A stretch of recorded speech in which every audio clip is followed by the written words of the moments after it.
Welcome to the realm of intoxicating flavors and head-banging beer reviews. What's up, everybody? It's the Ginger Yeti, and I'm checking in from home. I have another beer that I received from the dog when I was down visiting him and Ensiferum down in Columbus on March 4th when they were playing at King of Clubs. If you haven't checked them out, go check out Ensiferum. It's one of my favorite metal bands out there. Really good musicians. They put on a hell of a live show and just really cool people overall. But this is another one of the beers he got me. They played at Overflow in Ottawa, Ontario.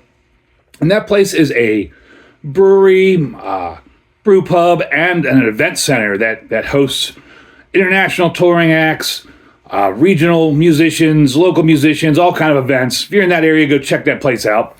This is another one of the beers he brought me from them. This is the Rearview Pilsner, and it is a Pilsner beer that comes in at 5% alcohol. Untapped says it's got 21 IBUs, and this is kind of some crazy, what's that artist? Salvador Dali kind of artwork here.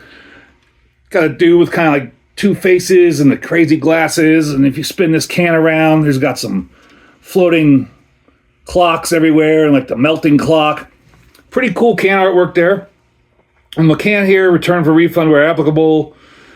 Brewed by Overflow Brewing Company. Contains barley. It's a Pilsner. Trust your intuition. A full-bodied Pilsner with hints of honey and herbal hop balance with a very subtle bitterness, finishing with breezy herbal notes. Water, malted barley, hops, yeast. Sounds like a delicious and refreshing beer. Really like this can art here. In one of the hourglasses, it says, "Time waits for no one." In both the hourglasses, it says, "Time waits for no one." So let's get on into it. This one actually has quite a few check-ins. So on Untapped, it gets a 3.59 with 1.5 thousand check-ins. Beer Advocate, there was 7 check-ins, and apparently that's enough to give it a rating. It got an 83 good. Although I don't think 7 check-ins is enough to give it a proper average. I don't know what the threshold is for Beer Advocate. Do get a little bit of a honey note there. Just like a crisp beer scent and some honey.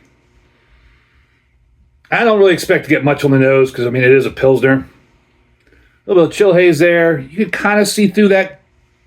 It's a really light yellow, probably about a 2 on my SRM chart again, with, I don't know, medium-sized bubbles for that white head that's just kind of sticking around, not going anywhere.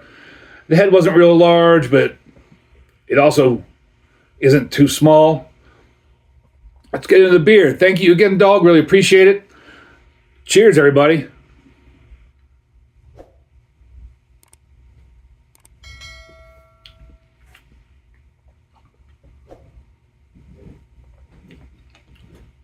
It's light-bodied, but for a Pilsner, it's got a pretty hefty body to it. I mean, it's still light-bodied, but pretty hefty body for a Pilsner. You get some nice, there I go again with nice. You get some hop bitterness, a little bit of honey note there, and it's pretty tasty.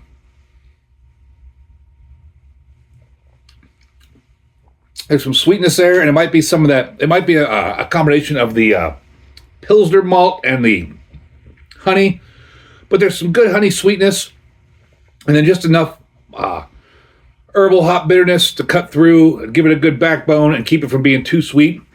And this is a good beer.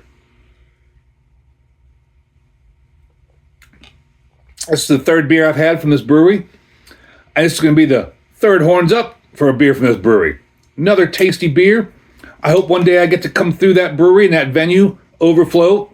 Really like to go check out that place. If any of my Canadian friends or viewers have been there, let me know what you think of it. Thank you all for watching. Really appreciate it. Thank you, dog, for the beer. As always, embrace the adventure.